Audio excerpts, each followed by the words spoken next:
Dear students, in today's video we are going to discuss level 1 question 51 to 60. Let's start from question 51. Question 51 हमें क्या बोल रहा है? The stability of ionic crystal principally depends on. तो हमारे पास में कोई भी आयनिक कंपाउंड बन रहा है तो किसी भी आयनिक कंपाउंड के फॉर्मेशन में जो एनर्जी रिलीज्ड होती है दैट इज लैटिस एनर्जी कि Na+ गैस और Cl- गैस कंबाइन होकर जब NaCl सॉलिड हमारे पास बना रहे होंगे तो amount of energy released is lattice energy. तो जितना अमाउंट ऑफ एनर्जी रिलीज्ड होगी उतना ही स्टेबल हमारे पास में आयनिक कंपाउंड बन रहा होगा। तो प्रिंसिपली आयनिक क्रिस्टल की स्टेबिलिटी डायरेक्टली प्रोपोर्शनल होती है लैटिस एनर्जी की। तो option B is the correct answer. Next है 52। इसे बोला गया in which of the following solvents KI has highest solubility. तो KI को यदि आप डिसोशिएट करें ये आराम से K+ और I- में डिसोशिएट हो सकता है क्योंकि इनमें इलेक्ट्रोनेगेटिव डिफरेंस सफिशिएंट है। तो यहाँ पर हमारे पास है पॉजिटिव और नेगेटिव चार्ज क्रिएट हो रहा है यानी पोलर है, ये डिजोल्व होगा पोलर सॉल्वेंट में। पोलर सॉल्वेंट यहाँ पर में पोलर कंपाउंड्स डिजोल्व होंगे which have high dielectric constant, which have high dielectric constant. तो अपन जनरली वाटर यूज़ करते हैं क्योंकि उसका डाइलेक्ट्रिक कांस्टेंट क्या होता है, हाईएस्ट होता है अमोंग पोलर सॉल्वेंट्स। तो यहाँ पर हमारे पास डाइलेक्ट्रिक कांस्टेंट हाईएस्ट किसका दिया हुआ है, मिथेनॉल का। तो KI मैक्सिमम सॉल्युबिलिटी जो शो करेगा वो किस में शो करेगा, मिथेनॉल में। ऐसे हमारे पास है पोलर कंपाउंड्स पोलर सॉल्वेंट में ही क्या होते हैं, डिजोल्व होते हैं, लाइक डिजोल्व लाइक कंसेप्ट से। नेक्स्ट है 53। हमारे पास बोला गया amongst lithium chloride, beryllium chloride, magnesium chloride और RbCl the compound with greatest and least ionic character respectively are. तो अपने को कोवलेंट करेक्टर वाला लॉजिक देख लेना है कि कोवलेंट करेक्टर की बात करें अपन तो रेडियस ऑफ कैटायन की डायरेक्टली प्रोपोर्शनल होता है, नहीं। हमारे पास कोवलेंट करेक्टर जो होता है रेडियस ऑफ कैटायन के इन्वर्सली प्रोपोर्शनल और रेडियस ऑफ एनायन के डायरेक्टली प्रोपोर्शनल होता है। इसके अलावा ये चार्ज कैटायन पे जो चार्ज होगा या एनायन पे जो चार्ज होगा उनके डायरेक्टली प्रोपोर्शनल होगा। अब अपन रेडियस ऑफ कैटायन की बात करें तो रेडियस ऑफ कैटायन में हमारे पास रुबीडियम प्लस सबसे ज़्यादा साइज होगा, इसके बाद है मैग्नीशियम 2+, मैग्नीशियम 2+ के बाद में हमारे पास में लिथियम प्लस और देन बेरिलियम 2+। यहाँ पर हमारे पास ये सिचुएशंस अपन देखते हैं कि हमारे पास लिथियम प्लस एल्कली मेटल्स की कैटेगरी में होगा, यहाँ पर बेरिलियम 2+ और मैग्नीशियम 2+। तो सबसे ज़्यादा साइज रुबीडियम प्लस की है, फिर मैग्नीशियम 2+ की, क्योंकि टॉप टू बॉटम यदि अपन जा रहे हैं नंबर ऑफ शेल बढ़ने से रेडियस क्या होती है, इंक्रीज होती है। बट लिथियम प्लस और बेरिलियम 2+ हमारे पास आइजो इलेक्ट्रॉनिक स्पीसीज़ है। आइजो इलेक्ट्रॉनिक स्पीसीज़ में यदि अपने को रेडियस का ऑर्डर देखना हो तो अपन जेड इफेक्टिव से चेक कर सकते हैं। जेड इफेक्टिव हमारे पास है Z-σ। एज आइजो इलेक्ट्रॉनिक स्पीसीज़ में नंबर ऑफ इलेक्ट्रॉन्स कांस्टेंट होंगे यानी सिग्मा की वैल्यू कांस्टेंट होगी। तो जैसे जैसे एटॉमिक नंबर जेड इंक्रीज करेगा तो जेड इफेक्टिव की वैल्यू भी क्या होगी, इंक्रीज होगी, और रेडियस हमारे पास डिक्रीज हो जाएगी क्योंकि रेडियस इन्वर्सली प्रोपोर्शनल होती है जेड इफेक्टिव की। तो इस बेसिस पे हमारे पास लिथियम और बेरिलियम में बेरिलियम का जेड ज़्यादा है तो उसकी रेडियस क्या होगी, कम होगी। तो लिथियम प्लस की साइज़ ज़्यादा होगी बेरिलियम 2+ से। तो रेडियस ऑफ कैटायन स्मॉलेस्ट यहाँ पर बेरिलियम 2+ की, तो इसके कोरस्पॉन्डिंग जो सॉल्ट बन रहा है BeCl2 इसमें हाईएस्ट कोवलेंट करेक्टर होंगे, हाईएस्ट कोवलेंट करेक्टर और लीस्ट आयनिक करेक्टर। इसी के अपोजिट यदि आपने को सबसे बिगर साइज वाला कैटायन लेता है तो उसमें हमारे पास में RbCl में लोएस्ट कोवलेंट करेक्टर होंगे, लोएस्ट कोवलेंट करेक्टर होंगे तो हाईएस्ट आयनिक करेक्टर। तो इस बेसिस पे हमारे पास में option B is the correct answer. Next अपन देखते हैं 54 क्वेश्चन। 54 में हमें क्या बोला गया है, the compound with the highest degree of covalency is. तो हमारे पास यहाँ पर NaCl, MgCl2 और सीजियम क्लोराइड में जो कैटायन दिए गए हैं यहाँ पे सोडियम प्लस या मैग्नीशियम 2+ या सीजियम प्लस, ये तीनों के तीनों कैटायंस का यदि अपन कॉन्फ़िगरेशन चेक करें तो ये इनर्ट गैस कॉन्फ़िगरेशन या नोबल गैस कॉन्फ़िगरेशन को अटेन करते हैं कि आउटर मोस्ट शेल में जो हमारे पास इलेक्ट्रॉनिक कॉन्फ़िगरेशन होगा वो क्या होगा, NH2 NP6। But in case of AgCl हमारे पास Ag प्लस है, Ag प्लस के आउटर मोस्ट शेल कॉन्फ़िगरेशन में D10 है। ये जो है नोबल गैस कॉन्फ़िगरेशन नहीं है, यह है pseudo noble gas configuration, stable configuration होता है। तो यहाँ पर अपन कोवलेंट कैरेक्टर की बात करें तो कोवलेंट कैरेक्टर किस पर्टिकुलर कैटायन के बेसिस पे ज़्यादा ऑब्जर्व हो रहा होगा अपने पास, pseudo noble gas configuration priority पे होगा compare to noble gas configuration. इस बेसिस पे हमारे पास कोवलेंट कैरेक्टर या डिग्री ऑफ कोवलेंसी हाईएस्ट सबसे ज़्यादा कहाँ पर होगी, AgCl में। तो option C is the correct answer. Next है 55, इसे बोला गया the salt having the least solubility in water. तो हमारे पास यहाँ पर बेरियम और मैग्नीशियम दिया गया है कैटायन के फॉर्म में, जो कि अल्कलाइन अर्थ मेटल है। अल्कलाइन अर्थ मेटल में भी अपन टॉप टू बॉटम यदि जा रहे हैं तो यहाँ पर जो केसेस अपने पास दिए गए हैं उन सब में टॉप टू बॉटम जाने पे सॉल्युबिलिटी जो होगी वो डिक्रीज होती है। ठीक है, तो इस बेसिस पे यदि अपन सल्फेट को कॉमन ले लें तो मैग्नीशियम सल्फेट और बेरियम सल्फेट में से ज़्यादा सॉल्युबल कौन सा होगा, मैग्नीशियम सल्फेट ज़्यादा सॉल्युबल होगा, बेरियम सल्फेट लेस सॉल्युबल होगा in water.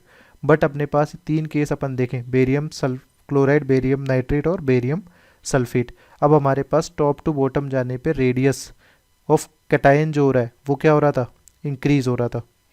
Radius of cation increase होने की वजह से अपने पास में ओवरऑल जो लैटिस एनर्जी का कंपोनेंट है वो भी क्या होगा, कम ही हो रहा होगा। क्योंकि जब भी आप डिसोल्यूशन करा रहे होते किसी भी सॉल्ट का, जैसे कि BaSO4 आप करवा रहे हो डिजोल्व, तो BaSO4 सॉलिड को पहले आपको किस में कन्वर्ट करना पड़ेगा, Ba2 plus gas plus SO4 2 minus gas. इसके बाद में हमारे पास इन गैसेस आयन का अपन क्या कराएंगे, हाइड्रेशन कराएंगे, और ड्यूरिंग हाइड्रेशन हमारे पास कुछ अमाउंट ऑफ एनर्जी रिलीज होगी, Ba2 प्लस SO4 2 माइनस। तो हमारे पास इस पूरी रिएक्शन का या डिसोल्यूशन ऑफ बेरियम सल्फेट के लिए डेल्टा H अपन डिफाइन करें तो ये lattice energy for BaSO4 plus hydration energy for BaSO4। यहाँ पे लैटिस एनर्जी हमारे पास रिक्वायर्ड एनर्जी है टू ब्रेक बेरियम सल्फेट, तो ये पॉजिटिव होगा। और हाइड्रेशन एनर्जी यहाँ पे रिलीज्ड एनर्जी है, क्योंकि इसमें हमारे पास इंटरेक्शन यानी बॉन्ड फॉर्मेशन टाइप का फिनोमिना हो रहा है, तो हमारे पास ये नेगेटिव हो जाएगा। तो ओवरऑल हमारे पास में BaSO4 डिजोल्व हो जाए वाटर में, उसके लिए delta H must be negative for dissolution. तो इस बेसिस पे इसकी वैल्यू क्या होनी चाहिए, नेगेटिव टर्म की वैल्यू ज़्यादा होनी चाहिए। टॉप टू बॉटम जाने पे दोनों ही टर्म्स लैटिस एनर्जी और हाइड्रेशन एनर्जी हमारे पास क्या होती है, डिक्रीज होती है। बट लैटिस एनर्जी कंपोनेंट क्या होता है, ज़्यादा डिक्रीज होता है। बट अब यहाँ पर अपन इन तीनों केसेस में देखें तो लैटिस एनर्जी जो होता है इन्वर्सली प्रोपोर्शनल होता है रेडियस ऑफ एनायन के। यदि रेडियस ऑफ एनायन हमारे पास इंक्रीज होगा तो लैटिस एनर्जी क्या करेगा, डिक्रीज ज़्यादा करेगा। तो इस बेसिस पे अपन देखें तो एनायन की साइज़ अपन देखें तो सबसे ज़्यादा किसकी है, SO4 2 माइनस की compare to NO3 minus, compare to Cl minus. तो इस बेसिस पे लीस्ट सॉल्युबल जो होगा वाटर में वो कौन सा हो जाएगा, ऑप्शन डी, BaSO4। नेक्स्ट है 56, इसे बोला गया solubility of Na2SO4, BaSO4, MgSO4 और BaSO4 in water follows the order. तो हमारे पास ये अल्कली मेटल का सल्फेट और ये अल्कलाइन अर्थ मेटल। तो जब भी आपको अल्कली और अल्कलाइन अर्थ मेटल में कंपैरिजन हो जाए तो आप अल्कली मेटल के जो सॉल्ट होंगे, alkali metal salt is more soluble than alkaline earth metal, alkaline earth metal, क्योंकि हमारे पास alkali metal salt, alkali metal में इलेक्ट्रोनेगेटिव डिफरेंस ज़्यादा होगा, पोलर नेचर ज़्यादा क्रिएट हो रहा होगा, क्योंकि ये एक इलेक्ट्रॉन देकर इजीली कैटायन का फॉर्मेशन भी कर सकता है। तो वाटर में डिसोल्यूशन की टेंडेंसी अल्कली मेटल्स की compare to alkaline earth metal ज़्यादा होगी। और अल्कलाइन अर्थ मेटल में भी हमारे पास in case of sulphates top to bottom जाने पर सॉल्युबिलिटी क्या होती है, डिक्रीज होती है। ठीक है, तो यहाँ पर इस बेसिस पे ऑर्डर अपन देखें तो Na2SO4 की सबसे ज़्यादा है, उसके बाद में टॉप टू बॉटम जा रहे हैं तो क्या हो जाएगी, सॉल्युबिलिटी डिक्रीज होती जाएगी, बेरिलियम सल्फेट की सॉल्युबिलिटी सबसे ज़्यादा होगी। तो option B is the correct answer. Next है 57, solubility of alkali metal fluorides. Alkali metal fluorides का मतलब है लिथियम, सोडियम, पोटेशियम रुबीडियम, ये अल्कली मेटल्स हैं, यहाँ पे फ्लोराइड लगा दें आप, ठीक है। तो यहाँ पर बोला गया है कि टॉप टू बॉटम जाने पे सॉल्युबिलिटी जो हो रही है वो इंक्रीज कर रही है, solubility increases down the group. तो अपने पास क्या हो रहा है कि टॉप टू बॉटम यदि अपन जा रहे हैं तो फ्लोराइड तो कॉमन पार्ट है, केवल चेंज जो हो रहा है वो क्या हो रहा है, cationic part, alkali metals change हो रहे हैं। तो टॉप टू बॉटम जाने पे हमारे पास में रेडियस ऑफ कैटायन क्या हो रहा है, इंक्रीज हो रहा है। रेडियस ऑफ कैटायन यदि इंक्रीज होगा तो लैटिस एनर्जी भी क्या होगी, डिक्रीज करेगी, और हाइड्रेशन एनर्जी भी क्या होगी, डिक्रीज, क्योंकि दोनों ही फैक्टर्स इन्वर्सली प्रोपोर्शनल होते हैं रेडियस ऑफ कैटायन के। बट सॉल्युबिलिटी के लिए, for solubility hydration energy must be more, ये अपन ने प्रीवियस क्वेश्चन में अभी एक्सप्लेनेशन किया भी है। यहाँ पर हमारे पास कि डेल्टा एच सॉल्युबिलिटी के लिए अपन देखें तो lattice energy BSO4, hydration energy BSO4 देखा था, तो यहाँ पर हाइड्रेशन एनर्जी नेगेटिव कंपोनेंट है, यदि ये ज़्यादा होगा तो सॉल्युबल हमारे पास कंपाउंड ईजिली हो जाएगा। तो अपने को क्या देखना है कि लैटिस एनर्जी का अमाउंट जो पॉजिटिव वाला पार्ट है वो ज़्यादा डिक्रीज होना चाहिए। तो यहाँ पर अपने पास में स्टेटमेंट यही मस्ट बी हाई नेगेटिव में। तो यहाँ पर दोनों की दोनों एनर्जीज क्या हो रही है, डाउन द ग्रुप डिक्रीज हो रही है, बट लैटिस एनर्जी में जो डिक्रीमेंट है वो सिग्निफिकेंटली लार्ज है कंपेयर टू हाइड्रेशन एनर्जी। तो पॉजिटिव वैल्यू हमारे पास में ज़्यादा डिक्रीज होगी और हाइड्रेशन एनर्जी नेगेटिव वाला पार्ट सफिशिएंटली कम डिक्रीज होगा। तो हमारे पास ओवरऑल डेल्टा एच क्या आ जाएगा, नेगेटिव आ जाएगा, यानी डेल्टा एच नेगेटिव होने का मतलब क्या है कि सॉल्युबिलिटी ईजिली सॉल्युबल हो रहा है सॉल्ट, तो सॉल्युबिलिटी इंक्रीज हो जाएगी। तो हमारे पास में बेस्ट एक्सप्लेनेशन जो दिया गया है वो ऑप्शन सी में दिया गया है। नेक्स्ट है 58, covalency favoured in the following case. Covalency या कोवैलेंट कैरेक्टर की बात करें तो कोवैलेंट कैरेक्टर जो होते हैं वो कैटायन की साइज के इन्वर्सली प्रोपोर्शनल होते हैं और एनायन की साइज के डायरेक्टली प्रोपोर्शनल। इसके साथ साथ चार्ज तो ये कैटायन का हो या एनायन का हो, दोनों के डायरेक्टली प्रोपोर्शनल होते हैं। इस बेसिस पे ये तीनों के तीनों स्टेटमेंट क्या है, करेक्ट है। तो option D is the answer.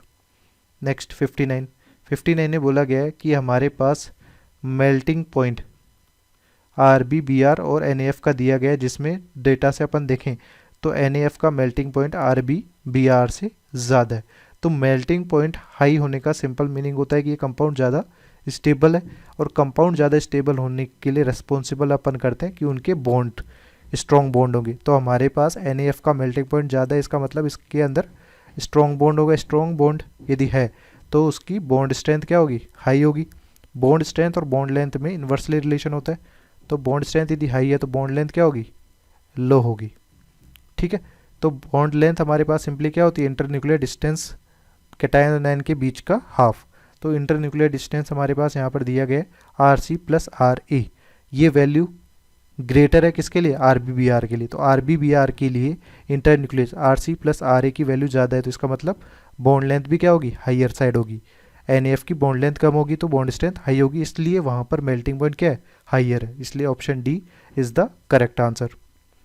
Next है 60, the boiling point of noble gases are illustrative of the operation of forces. तो यहाँ पे आयन, डायपोल, डायपोल ये दिया हुआ है, बट अपन नोबल गैसेस की बात करें, हीलियम, नियोन, आर्गन, तो ये सारी की सारी मोस्टली मोनोएटॉमिक फॉर्म में ही रहती है, यानी हमारे पास इस पर कोई भी चार्ज क्रिएट नहीं हो रहा है। तो इस तरह के नॉन पोलर स्पीसीज के लिए जो इंटरमोलिकुलर फोर्स एप्लीकेबल होता है that is London dispersion force. तो option D is the correct answer.